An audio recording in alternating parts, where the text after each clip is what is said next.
All right, we've got a new entry for you into the corporate ghoul category. So let me set this up. This is something we've been talking about here on the show. Of course, there's been a wave of wildcat strikes across the country, including a walkout at Amazon, actually a couple of Amazon locations. So one of the organizers of the strike on Staten Island at a warehouse there is a man named Chris Smalls, and Amazon fired him, seemingly for his role in organizing this protest. However, they came out and put out some statement that, it was really because he was violating social distancing guidelines. What a bunch of nonsense. So Bernie Sanders stood up for Chris Smalls, said that Amazon had fired him for organizing this protest.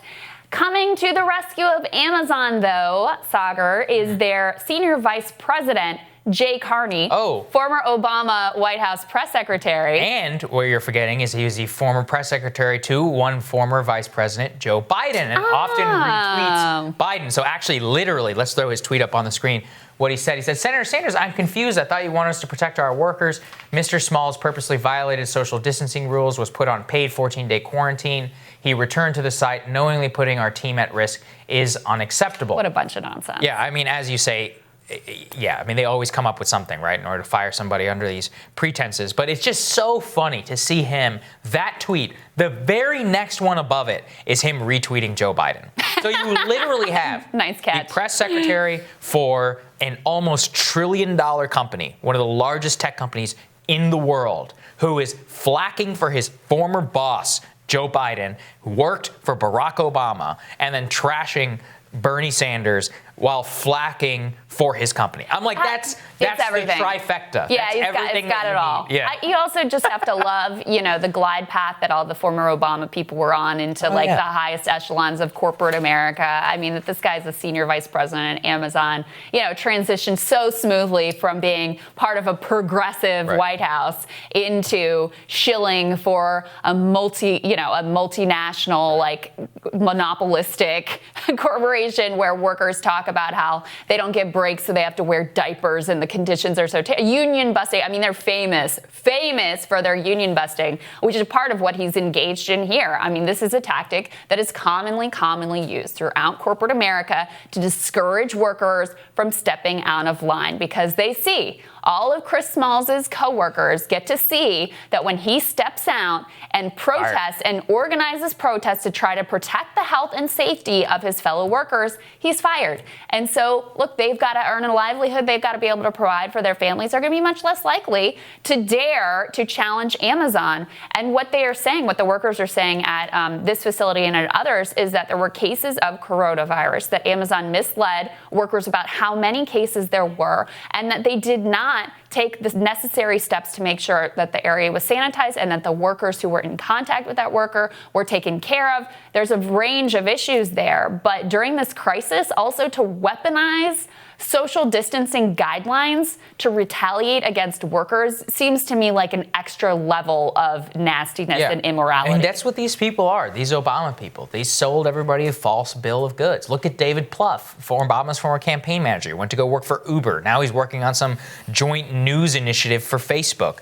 Jay Carney, former vice president at Amazon. Robert Gibbs is like I think he's like a spokesperson for the McDonald's Corporation, literally. Gross. I remember reading about how Obama's revolutionary 2008 data team used their data skills to end up working for casinos in order to try and help people who worked for the Caesars Palace Corporation. I try to block gambling some of this stuff out. at Caesars Palace's places. Okay, so they literally went from a presidential campaign about hope and change in order to help the gambling industry. To extract as much wealth as possible out of disproportionately seniors, lower income, working class people. All right, great. Yeah, awesome. I mean, that's what these people are. Great progressive stuff, The guys. greatest grifters of all time, who sold the American people one thing and then ended up becoming the biggest corporatists that we have ever seen. And they still are. And now they're all working for Joe Biden, or they're trying to help Joe Biden. I mean, does anybody want to tell me? I remember whenever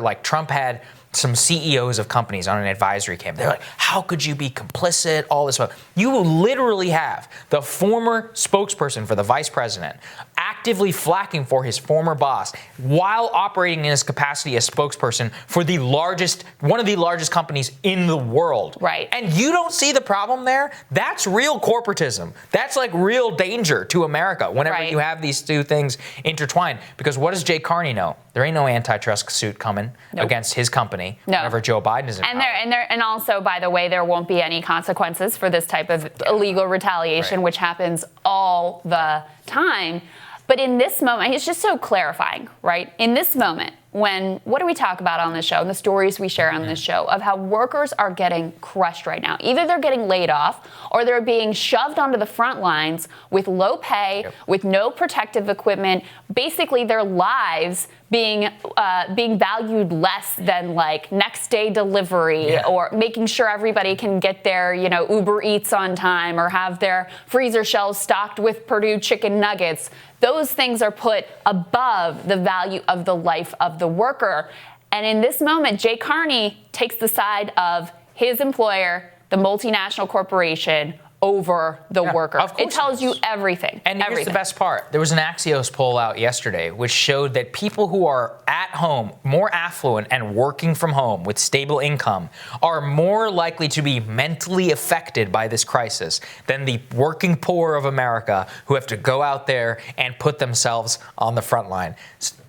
Right? I mean, can you think of any other word better than snowflake for these people? They're like, oh, this is like that one op-ed I shared with everybody about, we're drinking wine in the shower. They're the ones who are like, I need self-care Saturday. And other people are out there like, I got to put food on my kid's plate. Right. And that means not having a mask and still delivering packages to hundreds of people, going out there, delivering food, working at the whims of these people who are all ordering Uber Eats. And they're dealing with it mentally better than the ones who are stuck in their houses. Of course, because they have much more grit because their day-to-day life is much more challenging. When we talked about here how GE workers, some of them are protesting because the company is not stepping up to do their patriotic duty and try to produce these ventilators that the country is in such desperate need of. I mean, think about that. Workers risking their jobs, as we can see with Chris Smalls here, risking their jobs to try to force their company to do the right thing.